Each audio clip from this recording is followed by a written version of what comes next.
Hello and welcome to Sensei podcast. This is Manos Brilakis discussing with leaders in the field of CTO and complex PCI. Sensei means teacher or master in Japanese. The goal of the Sensei podcast is to help you learn and improve in CTO and complex PCI so that you can become the best that you can be and offer your patients the best possible results.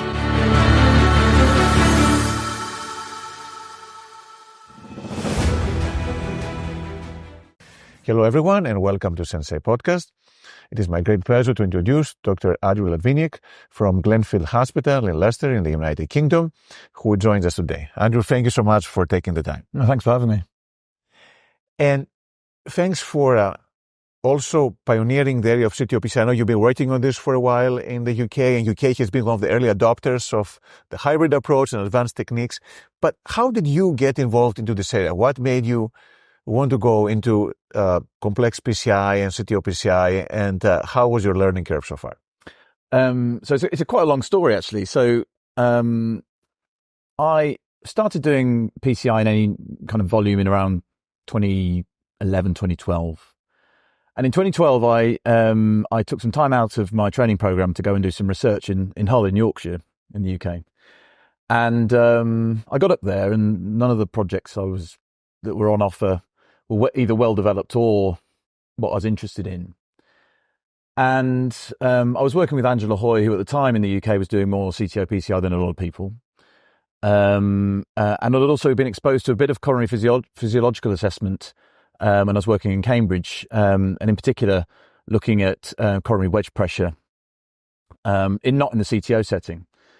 And so in looking to something to do for my research, I kind of read a lot about the work in the area, because I'd seen that there's a lot of CTO PCI being done in Hull relative to where I'd been. I'd not even seen contralateral injections before going up there. I thought I'd have a look at that. So I looked at a lot of the work in the area, and in particular a lot of the work that Gerald Werner had done looking at collateral function in CTOs, and developed a project looking at that, and in particular the changes in FFR after you'd opened a vessel, looking at the donor vessel FFR. So I did that for 2.5 years, and that got me interested. And that was a period when CTO PCI and the hybrid algorithm was really kind of taking off, and there was a core group of UK operators, and you'd see them at meetings, and they'd be talking about doing cases and having options that we just hadn't had before. And then in certain centres still were you'd get patients post-bypass who just didn't have any option when their grafts failed.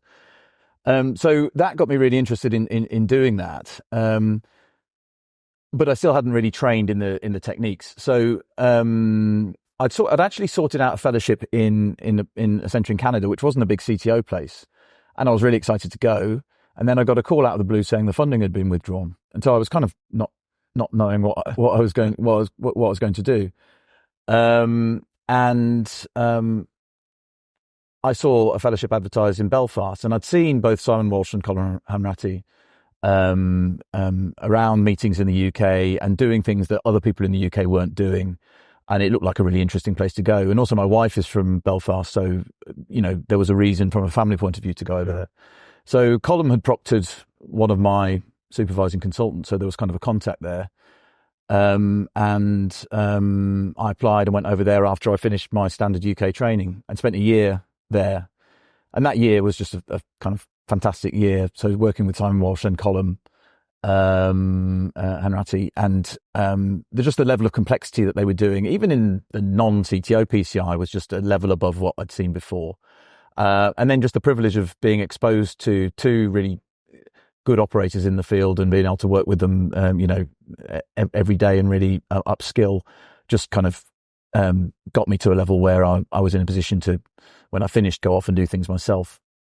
And then halfway through the fellowship, a job came up at Glenfield in Leicester, where they were looking for someone specifically to develop the CTO program. At the time, Tony Gershlick was there, and I'm sure you're familiar with him. But so he had been leading the CTO service there, but the anticipation was that he wouldn't be around in terms of leading that forever, and we needed to be succession planning. And also, he hadn't, a lot of these techniques had come towards the end of his career, so he hadn't developed. So the idea was we'd work together. And so I went there. We worked together for 4 years after I was appointed, and really gone from there. Wonderful. And again, phenomenal place. And sometimes it's funny, one thing that is negative, like the Canada fellowship not going through, ended up being a very good thing, because you end up getting great training in Belfast with some of the top operators in the world. Absolutely. I'd never have got half the opportunities I got had that happened. So it felt awful at the time, but actually it's probably the best thing that could have happened. But how did you decide to do this versus, can do the regular cases or do structural, what most people are doing? What attracted you to doing the complex case, apart from the availability, obviously, of the specific training? I think so. I think I always really enjoyed being in the cath lab. I enjoy doing the challenging cases and the challenge of them. And there's a real need for it, seeing patients who are symptomatic, who previously you've seen, and certainly still in some centres, they're not getting treatment, just to be able to provide that. And then to be the best that you can be at something. So one of the things that I'm particularly conscious of is that you need to be doing a lot of something to be good at it and be focused on a particular area. So, the idea that you do a bit of something and a bit of something else, I think would just make you do both of them not quite so well. So, I was very much of the mind that if I do this one thing, then I do it as well as I can be and be the best that I can be at it. And, there's more than enough within it, both from a kind of academic and research point of view and from a technical point of view, to keep me interested. Wonderful. Now, how was it the transition? So you went to a very high-end, complex program doing some of the most challenging cases around. Then you go to another program where there is some CTO work, but again, your goal is to bring it up. How was it building the program? Were you received well? Was there some challenges? How did that go? So it's funny, because I think you look back in retrospect and there's things that you didn't realize, and there's things you might even do differently. I was always in a hurry to kind of get as many cases done and to get going. I was received well, and one of the things that was really useful is that although me and Tony didn't see eye to eye all the time, he was probably my biggest supporter. And so if you've got a senior member of the team in a centre who wants you to succeed and wants to support you and isn't trying to shoot you down for doing something which is a little bit different to what they've seen before, then you have that support to build things. And, having come from, because in Belfast, it wasn't just the fact that there were two really good operators. They drilled the whole team and everyone had been educated. And so the whole team were really slick.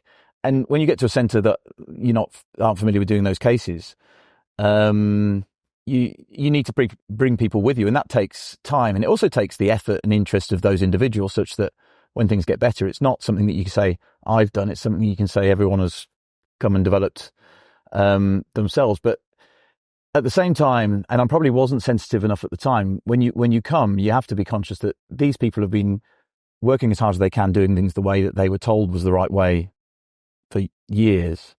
So you can't just turn up and say, well, that's the wrong way. We need to be doing it my way now. Because obviously, so being a little bit less urgent and a little bit more sensitive to that, probably in retrospect, I would have done. But no, it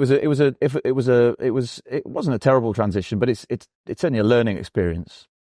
And then the other thing is, I think back to how 7 years since I was appointed, how I am as an operator now compared to how I was an operator when I was appointed. I'm so much better now. But I don't think if I went back 7 years ago, I necessarily had the insight to realise that I would be a lot better in 7 years. So I suppose it's the Dunning-Kruger curve. I was at the first peak initially. So, it takes time. And again, it takes time and experience to kind of realise that, all of your experience after being appointed is going to be kind of cumulative to you developing your skills and becoming a better operator and a better physician over time. And it felt a little bit when you're first appointed that you kind of have arrived and there's not so much more to do, whereas there's actually an enormous amount to do. And what do you think now? Have you really arrived now, or you think there's still room? Still lots of room.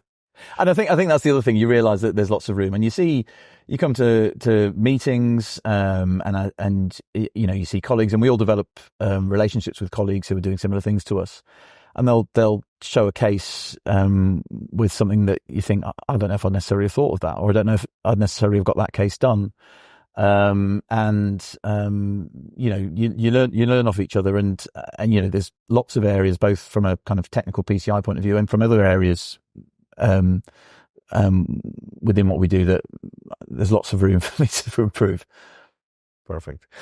Now, when it comes to the planning for the cases, do you do anything different now than you were doing a few years ago when you were starting, or are things pretty similar? Things are pretty similar. So I'll get a referral, and I will look at the angiogram, and I'll get in touch with the patient, either bring them to clinic or speak to them, or sometimes just write to them, because everything has already been done, and look at the angiogram. And at that time, I'll make a couple of notes about what I think the approach will be, and what's challenging. And sometimes you see cases and you think this is going to be pretty straightforward, and you come up with a plan. Other times you think this is a real challenge. So I'll do that, and then in the week before the case is coming up, I'll have another look again. That might be the night before, it might be a few days before, depending on what I'm doing. And I'll look at what my notes were. And interestingly, sometimes you have a bit of a different view to what you had when you first looked at it. And not necessarily write anything down at that point, but just have in my mind what I think the approach is going to be, what I think the challenges are going to be, and then do that. Then I won't necessarily spend a huge amount of time, but I'll spend a period of time. And then obviously, if there's a gap between when I've looked and when I'm starting, which there will be at least a night, you've got it in your head and you kind of can reflect on it, if you see what I mean. And then in terms of the building, are you getting a lot of referrals? How does this work? Is it, I know that in UK things are concentrated, so people are in major centers and you get more people referred to you. Is it something you are building? Do you go out to create these relationships with the referring physicians, or is it something that's been evolved over time? I think it just evolves over time, and I think it's one of those things you need to be patient with. So you can't expect suddenly to get all these referrals just when you first appear. And the most important thing, I think, is firstly, doing things well and doing them appropriately. So making sure that the indication is absolutely clear, and then doing your best to get the best outcome for the patient, not just in terms of getting the vessel open, but also doing as much as you can to give a durable result, and then feeding back to the referring physician about what's happened. And then if that happens, and locally people get to know that your cases, and that's both within the centre I work in, and local centres that might refer, if they realise that actually these cases that they weren't sure you could do, actually you did get them done, and then you fed back, then you start to get a few more. And certainly I think now, particularly in the centre I work in, actually I think I get more referrals now than I did when I first came, because people realise actually this case can be done, rather than saying, I don't think this is one we can do, we'll manage them medically, and only ask if it becomes really problematic. Sure. So because the education of the referring as well, that they can see what is doable and what is not, that helps you also for building up the program. Now, from the things that you've learned, and again, lots of things, strategy, techniques, which was the most difficult thing for you to learn when you were doing your training, or maybe even later on as you evolve as an independent operator building your own program? Yeah, I've thought about that. I think lots of things are difficult to learn, and it's difficult to put them all together. I mean, I don't think technically there's any one step which is difficult. I think if there was a difficult step to learn, or one that the challenge of it is underrated, it's developing skills in antegrade wiring, because everyone assumes that everyone can do antegrade wiring because it's more akin to what they're normally doing. But actually that takes, I think, a lot more learning, because there's a lot of kind of tactile feedback and kind of fine motor control, which actually needs to be learnt by doing, as opposed to other steps where it might just be understanding how a step works and then just following through with it, if you see what I mean. So I suppose if there's a single technical step, that's harder. I think probably the bigger challenge is how you develop the program and take everybody with you, and not rushing too much with those things, because things like even things like getting equipment in, you can't have everything on the shelf instantly, because you just get a negative reaction. So it's about being judicious in how you build things up, sure, which I think is much easier to say in having done it than at the process of kind of going through it. Now, how about things like complications? So bad things will happen, complications, failed cases, never a pleasant thing, but how do you handle it, and how do the other people in the team or other people handle the same problems? I find both complications and failure difficult, and they will and both of those things you can't just kind of put the case down and go home and forget all about it, and they stay with you. And depending on the severity of a complication, you can I can be a little bit down about it for I suppose it's kind of days to weeks, and it gets gradually less as time goes on, and that hasn't really got any less as things have gone on, and I also don't know if it should, because some of these things, they're important things that you need to reflect on and need to really care about, and it's not very often you come across them, but the few physicians you come across who just shrug off complications and they don't mean that to them, I think that doesn't make for a good doctor. I think it's important. So I think caring is important, and so as much as it would be nice to be able to switch off sometimes, because it obviously, if you're thinking about these things over and over again, it affects what you're doing in the evening and on the weekend. But no, I don't handle it that well. And with things like failure, as much as if you stand back objectively and say, well, actually, the vast majority of these cases I'm getting done well, and when you've just failed a case, particularly if it's one that you think you could have done something differently, and you kind of think, maybe I shouldn't be doing this. Maybe I'm not. Do you know what I mean? And you get invited to a meeting, and you think, I don't know why they're inviting me, because I've just failed this case. I'm useless. And as much as that's not even rational, it's kind of what goes round through my head, at least, when I have a failure and beat myself up over it. Well, again, it's always not pleasant, obviously, and the complications are more so than the failed cases. But how do you take them the next? Do you analyze them? Do you talk with the team? Do you talk to other people? How do you handle this so you can potentially learn from them and make them a part of your journey? So complications in particular, I think debriefing with the team is important, and I think it's important also. And I think I'd sometimes need to check myself that you might, because you're kind of often having to go off and speak to, depending on what's happened, speak to relatives or speak to the patient. It's sometimes easy to forget that or the cath lab team probably have a slightly different understanding about exactly what happened that you had as an operator, and it's really important to debrief with them and understand, make sure that they understand what went on, and also if they've got anything that they think didn't go quite right that I wasn't aware of. So I think debriefing and making sure that I do that, because it's easy when you're kind of busy and pulled off other places that you missed it. So I think that's really important. And again, it's these kind of things that you get better dealing with the more you've done and the more experienced you are. And then in terms of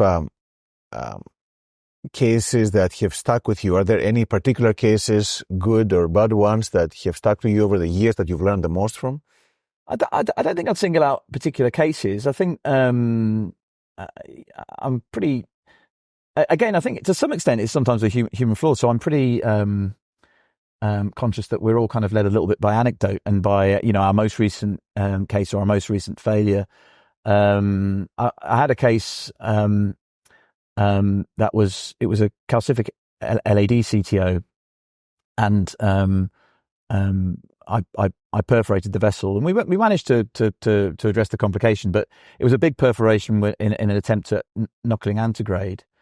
And particularly when you get similar cases where there's a similarly calcified vessel for the next few cases, because where it kind of feels stronger, mm-hmm. You're just that bit more nervous about those steps. And still, one of the most important things I learned when I was training to do all this is being sure and being careful in how you do it. But for those first few cases after you've had a complication like that, you're so much more uneasy about being in a similar situation, if you see what I mean.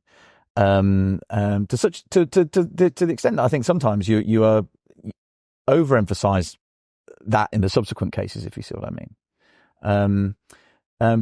So no, other than that I mentioned, I don't think a specific case, but certainly reflect on a lot of them, both the ones that went well and the ones that didn't go so well. And I think it makes you just that little bit more careful, both in terms of your interaction before the procedure, being absolutely clear about indications, and what we're going to achieve with the procedure and what the risks are, as well as in taking care in how I do the procedure technically.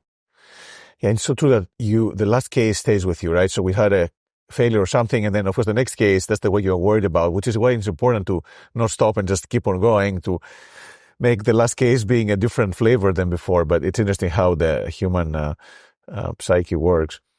Now, when it comes to, as you said, there's a team that you've trained over time in your local hospital, and that's how it was before in Belfast as well.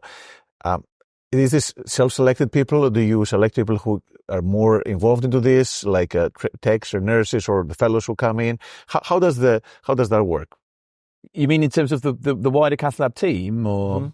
Mm-hmm. So I think the wider cath lab team, generally they're all very engaged, and if there's the opportunity for them to take part in education and pick these things up, I find the vast majority of them will run with things. And it's actually one of the things that's quite gratifying when you occasionally, when you look at, you do a case, or you've been doing a complex CTO case, and the scrub nurse is with you, and the kind of trolley's immaculate, and they've been completely on top, and you can see that's from really them being engaged with the whole process. And so that's kind of self-selection. In terms of fellows, I think there's a lot of myths about fellows, and one of the things that I really don't believe in is this concept of good hands and bad hands and things like that, because I think it's far more down to the amount of effort that you put in and how engaged a trainee is. So the trainees that I've had who have done really well have been ones who have been really engaged, who come back and ask questions about the case afterwards, who you can see reflect upon the things that have both gone well and gone badly. And there's just, when they're doing that, there's just this trajectory of you seeing them get better and better and better.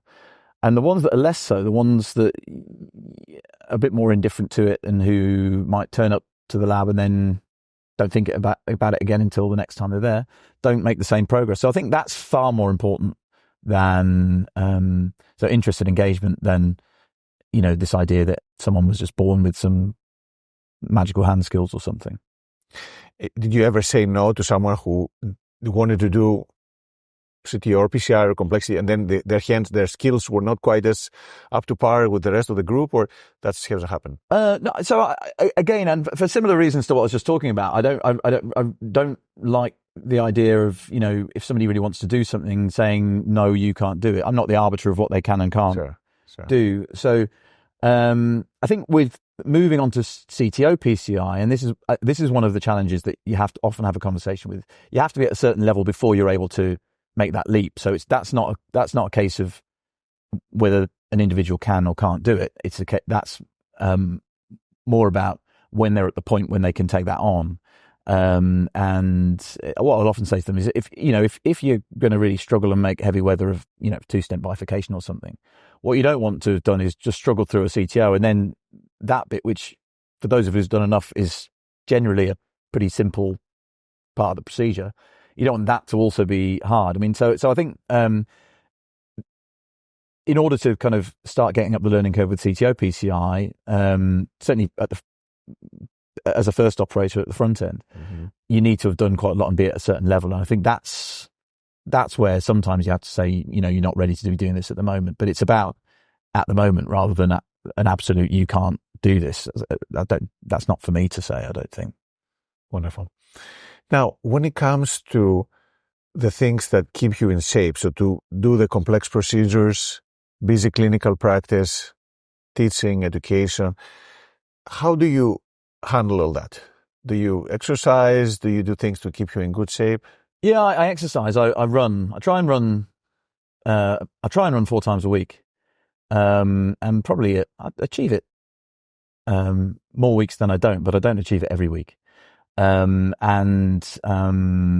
It's that balance between the kind of day job, actually doing the job in the hospital, which from a kind of work point of view is the most important, being involved in education, being involved in research.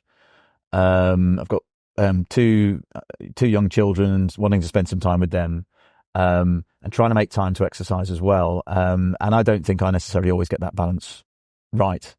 But certainly from a kind of fitness point of view, and also from a just feeling a little bit better about myself point of view, doing exercise and getting out for runs certainly is important. It's just occasionally, some weeks I just try and squeeze too much in and struggle. Do you run races, or do you run long distances, or it's more shorter? I'm not as fast as I would like to be. I do some. I'll do a few. I don't even call them races, organised runs in a year, so half marathons, or the last one I did was a 10-mile trail run. But I don't know. Again, it's one of those things that you kind of make some progress with your fitness, and then you have a few weeks where you've got no time, and you find you're back to square one. It's yeah, it's. I see other people talking on things like your podcast, and they'll talk about how they prioritize the fitness first, and everything else comes around that. And I'm just not quite there. I fit in things where I can, if you see what I mean. Yeah, no, absolutely. And fitness is important. At the same time, you cannot have other things fall behind necessarily too. So I mean, it's always, as you say, it's always a fine balancing, trying to keep things going on. How about any favorite book or any favorite movie? I read quite a lot, and I try and read widely, but I don't really have a favorite book. So at the moment I'm reading Herzog by Saul Bellow, but which is a little slightly hard work. Probably a favorite author is Kingsley Amis, but I try and read widely and read fiction as well as non-fiction. And again, reading about things outside of what you do day to day, I think is good for keeping kind of balance. For movies, I was talking to my wife about I said, what should I say my favorite movie is? And she said, I don't particularly like highbrow movies or serious. So she said, say Coming to America. And they said, no, don't say that. So I quite like feel-good films and ones that maybe cheer me up. When I was flying over here, I watched Barbie on the plane. So nothing that makes me look particularly smart or highbrow. But if I'm watching a film, I tend to rather watch one that cheers me up rather than something that's too serious. I mean, that movie has Barbie's the highest grossing of all time or something like that. So there you go. I guess that's fitting right in with with everyone. From the things that you've done in terms of research, education, what things excite you the most? Things that excite me the most in terms of things that I'm doing now, and so I genuinely like most of the things that I'm doing. So I still am very interested in the procedural side of things and getting better at that, and also having the opportunity to be part of the conversation in terms of how things move forward. I think that's really exciting. And so that's not just a case of doing the cases. It's participating in educational events to get that across, to help people starting out and developing themselves, but then also taking part in research to move it forward. And that's one of the things that, in terms of things I'd like to be able to do more of and do a bit better. Doing that again, it's a kind of managing to fit all of these things in is the challenge. And what are you working on right now on the research side that you think will bring fruit down the line? So there's nothing that I'm doing individually at the moment. There's one or two things which I won't talk about here. I'm participating in some multi-center trials which are pretty what I think will be reasonably impactful. So the two ones that we're participating in Glenfield, which are impactful, is we're taking part in BSIS CHIP 3, which is high-risk PCI with impeller versus no impeller, which I think is really interesting. run by Devaca Pereira. And the second one we're doing, we're taking part in Solution de Novo, which is completely different, of course, but it's de novo disease, pretty much all comers, DCB versus stenting, and that's really interesting. I think we'll definitely see an impactful output from that, which might change things. So it's nice to be involved in these things that in a few years' time may shift practice. Absolutely. I think many people in the meeting, they said that that's one of the trial that they would be most excited to do, the all-comer DCB versus drug-eluting stents. And, in the US, there's still no DCB approved, so we're still waiting, but hopefully it will be coming soon, and that will shift the way we're practicing. Yeah, and understanding where that fits in terms of everything else that we do. I think it's interesting. So it's really nice to be involved in those things. What are you most proud of from the things you've done so far, both personally as well as professionally?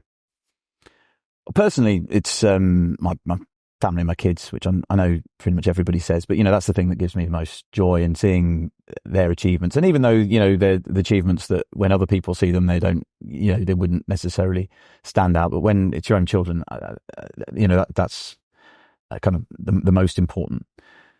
In terms of things that I've achieved, it's not something I don't try and dwell on things that have gone well and things. And if something goes well, be it a research output or an educational event you've organised or a challenging case, I'll kind of feel pleased about it on the day. But I don't think it's a good thing for me to be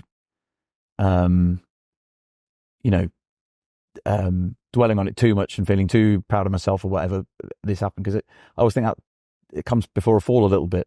So the things that motivate me more are the things that I've done badly in the past, or things that haven't gone well. So the biggest driver of I suppose my work ethic over the last 20 years has been, I did an intercalated degree when I was doing my undergraduate training in physiological sciences, and didn't do very well because I wasn't grown up enough to be doing things at that time. And it's just the fact that I didn't do very well at that has just always been, at the back of my mind, and kind of driven me on to work harder. And even though now, 22 years after that, I kind of feel like I've exercised it a little bit, it's still at the back of my mind, and it's still those things which drive me more than, sitting there pleased with something I've done. I try not to kind of dwell on that or seek too much approval from about those kind of things. And then when it comes to the future, where do you see yourself in 5-10 years? I don't know. It's a interview question, isn't it? In all honesty, I don't know. I mean, I think I'll probably be working in the same place. You never know, because things happen. I think I'll still be working in the same space, I think. I hope that I'll have had the opportunity to get to continue to stay involved in the things that I'm interested in, and continue to be involved and develop my interests related to research, related to CTO, PCI, and complex PCI, to continue an involvement in education. But exactly where I'll be, I don't know. To see. You're absolutely right. Well, if you had to give some advice, so for many people who are watching, who are early in their career, they're fellows or they're early after graduation, what would you recommend for them to do if they want to follow a similar pathway and become accomplished CTO complex PCI operators? I mean, ultimately, I think it's about, if you are, I think if you're genuinely interested in it, and you see the ones that are interested, and you genuinely enjoy it. For me, being in the cath lab never really felt like work in the same way that other aspects of the job feel like work. So if you really like it, it's quite easy to work hard at it, and it's down to how hard you work and how much effort you put in. And then but then also you're a product of your experience, and you need to be in a place where there is the opportunity to develop yourself. And I think that's just recognizing if there are centers and individuals that you have seen who are doing the kind of work that you're interested in training in, then it's about contacting those people. Because the interesting thing about it is certain centres where you might think is a great centre to go, if the complex operator there moves on, the training experience might be completely different to the people so it's about, identifying at the time that you're going to be going where the thing that you're interested in is being done well, and then taking those opportunities there. And I think generally, I'm sure you will have had much more experience of it than me. If people come and they're really interested in developing and they show a real interest, then you'll almost always get a positive response. So yeah, I think that's essentially what I'd say. So work hard and then identify the places where actually things are happening, because the best way to learn. Because you're right, we talk to other people who training programs less experienced in complex PCI, so then it's a little longer and harder learning curve after training to get up to skills and do proctorship and things like that. And then in terms of the field in general, the CTO complex, what do you think are the next big frontiers that, apart from the DCB you mentioned before, what are the other big things that you think might help with getting the practice to the next level?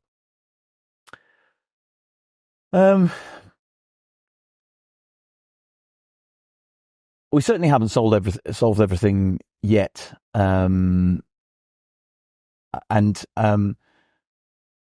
don't know. One of the things that I think is really interesting is if there are means of, if there are safe means that of plaque modification that we can use antegradely before we're across. So I've heard about some areas of developing thing, akin to lithotripsy, where things might be forward facing and where there might be an opportunity to modify caps that you just have nosed into. I think from a kind of things that we struggle with in CTO, I think that would be something. And then the other thing is understanding CT planning and actually translating that such that we're all using it routinely. And can even use it to overcome ambiguity. I think that, I'm sure in 5 or 10 years' time, there'll be a lot more people practicing using CT to guide them. And I'm sure, we'll be doing things safer and probably more efficaciously if that's the case. You're right, and there's actually a lot of interest both in our group and other groups to increase the size of the CT-guided PCI. Quite often our patients, at least in our place, they get the CT first. They come to the cath lab for PCI straight because the CT shows certain things. And most of the time it's right on. But I think you're right. It won't be too long before we'll be asked to plan our PCI based on the preoperative CAT scan. So the sooner we get involved in this, the better it's going to be. Well, again, Andrew, thank you so much. Thanks for taking the time, for sharing your insights in CTO PCI. Congrats on all the work so far. And many thanks from all the audience on the podcast. Thanks very much. Wonderful.